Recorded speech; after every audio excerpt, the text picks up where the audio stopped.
কি গো, হলুদ আনা লাগবে, হলুদ আনো তো, রান্নার জন্য হলুদ শেষ। আরে হলুদ ছাড়াই তুমি রান্না করো, তুমি জানো এখন হলুদের দাম কত?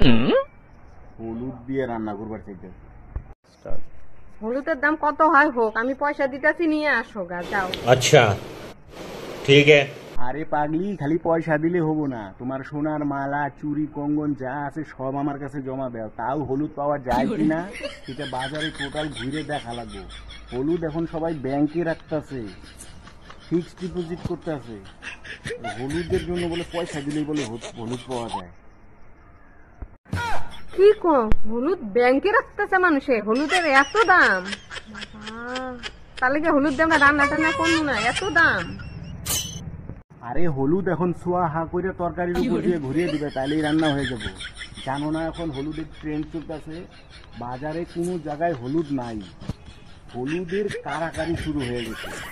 এক চামচ হলুদ কয়েক কোটি টাকা দিয়ে বিক্রি হচ্ছে। তাহলে হলুদটা আমি চালিয়ে দিবি যেমন করে হোক।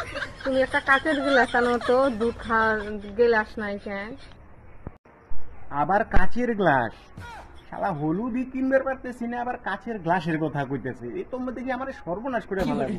তুমি কি চাইতেছো আমি জায়গা জমি বাড়ি ঘর সব বেচে আমি এগুলা কিনি? এখন আমার কাছে যেটুক সম্পত্তি আছে একটা কাচের গ্লাসের পয়সা এখন হবো না। বর্তমানে বাজারে হলুদ আর কাচের গ্লাস কোনো জায়গায় নাই, খালি যেটা যেটা মানে নেওয়ার মানে সাধ্য নাই সেগুলোই আমার বারে বারে করতেছে। হলুদ তুমি এখন হলুদ গাছের পাতা দিয়ে তুমি চালিয়ে দাও, আর কাচের গ্লাসের তো এখন তুমি আলাপই করো না। কাচের গ্লাস না, তুমি বোতল কাইটে কাইটে গ্লাস বানিয়ে তুমি এখন ওই দুধ খাবা না কি খাবা, খাওয়া তুমি এগুলার কথা কো না। বাড়ি ঘর সব বিক্রি করে দিয়ে এখন আমার এগুলা কিনা লাগবে। তাই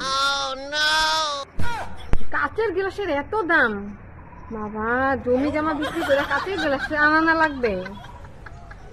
আরে বাজারে গেলে পরে এখন কাচের গ্লাসে হাত দিলে পরেই কয়েক হাজার টাকা লাগতেছে। খালি হাত দিয়ে নিয়ে খালি একটু দেখাও যায় না, তার জন্য মানে টিকিট কিনা লাগে, বুঝছো? তুমি তুমি কাচের গ্লাস চাইতেছো আবার? একটা কাচের গ্লাস মানে বর্তমান সময়ে বিশাল ব্যাপার, বিশাল ব্যাপার। এগুলা এখন ডায়মন্ড হীরা সোনার থেকেও বেশি দাম হয়ে গেছে। এখন ট্রেন্ডিং চলতেছে, এখন ট্রেন্ডিং, এইটুক বুঝো না? কাচের গ্লাস হলুদ ছাড়াই তুমি সংসার চালাও। এখন এগুলা কেনার জন্য আমাদের কয়েক বছর কাজ করে আগে টাকা জমাইতে হবে, তারপরে কাচের গ্লাস আর হলুদ, হলুদ ছাড়া তরকারি, ঠিক আছে? আর কাচের গ্লাস ছাড়া দুধ। তুমি বোতল কাইটা কাইটা বাটি বানাও, যাও এইভাবেই সংসার চালাও। এই দেখো একটাই আমি কাচের গ্লাস পাইছি, সারা ভারতবর্ষে তো হলুদ কোথাও নাই, পরে একটা কাচের গ্লাসই পাইলাম কোন রকম। কাচের গ্লাস যে আনলা, পয়সা কই পাইলে এতগুলা পয়সা? সিম্পল, আমার গাড়ি বেচে দিছি, তারপরেই তো কাচের গ্লাসটা আসলো। গাড়ি বিক্রি করে একটা কাচের গ্লাস এই যুগ করে গেছে বাবা।